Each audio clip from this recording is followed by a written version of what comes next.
र यो भेगो सत्यता सधैँको निम्ति रहन्छ। हालेलुया हालेलुया हालेलुया हालेलुया हालेलुया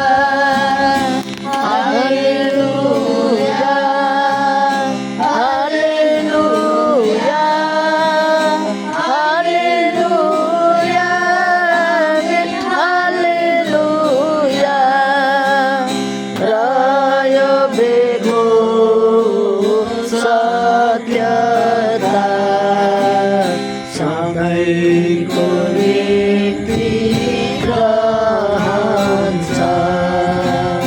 र यो भेगो सत्यता सधैँको निम्ति रहन्छ।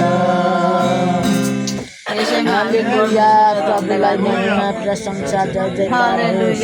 हे पिता परमेश्वर ओ प्रभु तपाईको जय जयकार होस्, तपाईको स्तुति होस्। तपाई स्वर्ग पृथ्वी सारा सृष्टि गर्नुहुने प्रभु तपाई जस्तो महान ईश्वरीय पितालाई महिमा होस्। प्रभु तपाई त साँच्चै नै सारा सृष्टि सारा स्वर्ग पृथ्वी सारा सृष्टि गर्नुभयो।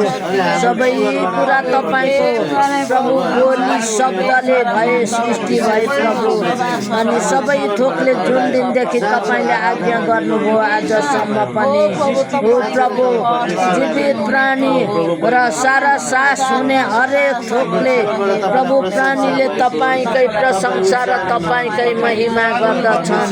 हालेलुया प्रभु येशू हालेलुया। तपाई जस्तो महान परमेश्वर प्रेम गर्नुहुने तपाई जस्तो दयाको खाने अनुग्रह जुठालु कृपालु भलो कोही पनि छैन प्रभु। हालेलुया।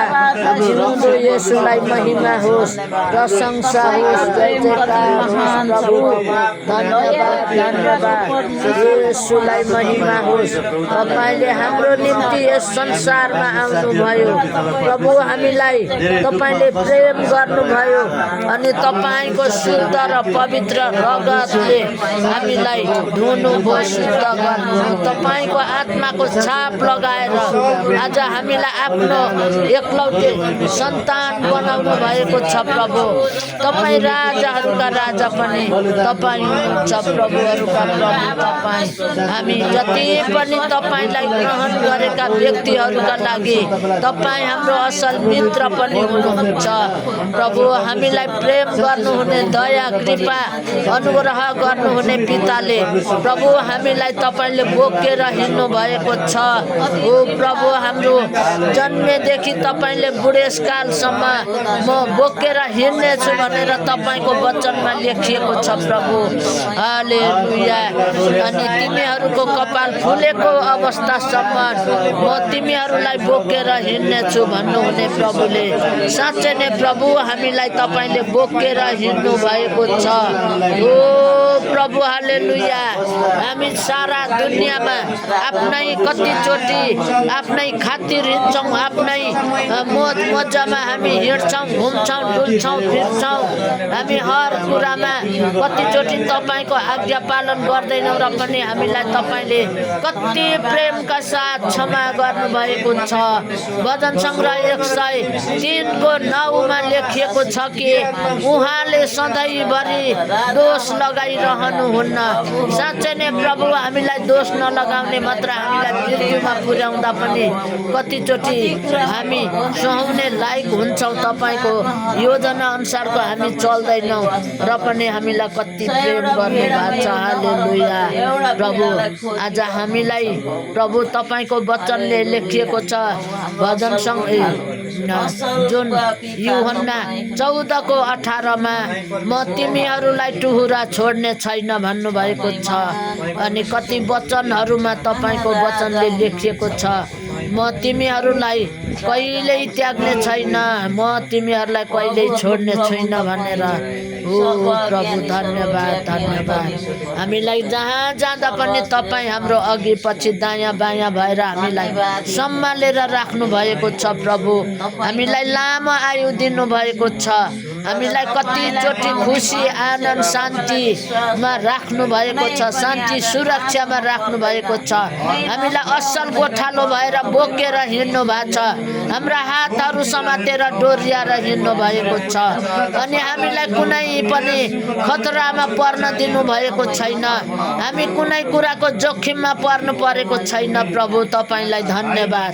अनि तपाईँको वचनमा भजन सङ्ग्रह 50 को 14 र 15 मा लेखिएको छ, तँलाई सङ्कष्ट पर्दा मलाई पुकार र म तँलाई छुटकारा दिनेछु भन्नुभएको छ प्रभु। अनि भजन सङ्ग्रह 34 को 3 मा लेखिएको छ कि ओ मेरा सबै डरहरूबाट तपाईँले छुटकारा दिनुभयो। धन्यवाद। हामीलाई सबै कुरामा असल र खुसी साथ राख्नु भएको छ। धन्यवाद धन्यवाद प्रभु। हालेलुया। अनि हाम्रो चाहिँ गुहार सहारा सहायता तपाईँ नै हुनुहुन्छ। कति कुरामा हाम्रो चिन्ता र फिक्रीमा तपाईँले परिणत गर्नुभएको छ, हामीलाई खुसी आनन्द शान्तिमा राख्नु भएको छ, सुरक्षामा राख्नु भएको छ। यसकारण धन्यवाद धन्यवाद। यो तपाईँको प्रेमको लागि धन्यवाद। सबै धन्यवाद धन्यवाद। आदर महिमा भक्ति प्रशंसा तपाईँलाई होस्। धन्यवाद। धन्यवाद। यसरी हामी एउटै मनको भएर तपाईँलाई उचाल्न पाएका छौँ। आज तपाईँलाई आदर परमेश्वरको आराधना महिमा गर्न पायौँ, तपाईँलाई हामी एकसाथ उचाल्न पायौँ यो घडी प्रभु। धन्यवाद। र यसरी हामी सदा सर्वदा तपाईँकै सामुन्ने नजिक नजिक हामीलाई राख्नुहोस् प्रभु। सबै कुराको लागि धन्यवाद। आदर भक्ति महिमा चढाउँदै तपाईँलाई धन्यवाद दिँदै सबै कुराको लागि ओ प्रभु सबै कुरा तपाईँका हातमा समर्पण गर्दै माग्दछु आशिष जीवित जिउँदो येशू ख्रीष्टको नाउँमा आमेन।